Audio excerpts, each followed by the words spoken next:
Salam əziz Tre qrup izləyiciləri. Qərə yenə də meydandadır. Demək, Qərə Mərdəkanda sizlər üçün 6 sotun içində 300 kvadratlıq bir dənə 2 mərtəbə çəkir ki, maşallah, maşallah, yola yaxındır, amma yolun səsi buralarda yoxdur.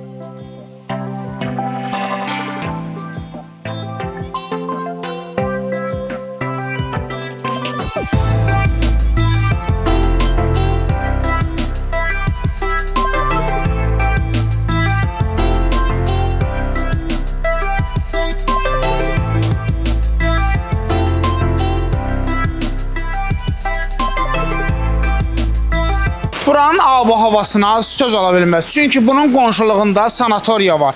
Yəni sanatoriyalar da özünüz bilirsiniz də, hər yerdə tikilmirdi. Ölçülür, biçilirdi ki, hava-havası yaxşı yerdə tikilsin. Abşeron sanatoriyasının düz qonşuluğundan bax 6 sot səliqəli bir dənə həyətimiz var. 300 kvadratdakı evimiz. Çəki evi ətraflı göstərək, sonra sonluğu və qiyməti deyəcəyəm.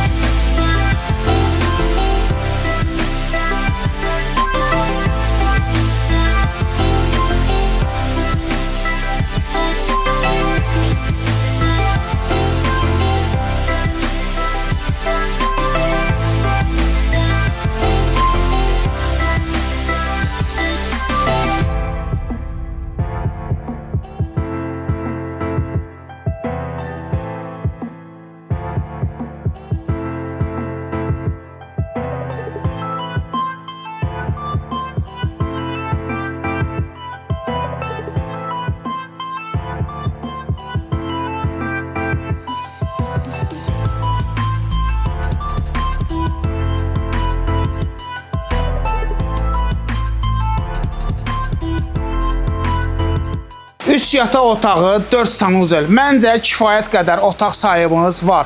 Gəldi çıxdı videomuzun sonuna. Bu gözəl villamızı bəyəndinizsə, ünvan Tre qrupdur. Burada da Qərənin nömrələri var. Yığırsınız, Qərə götürüb gəlir bura.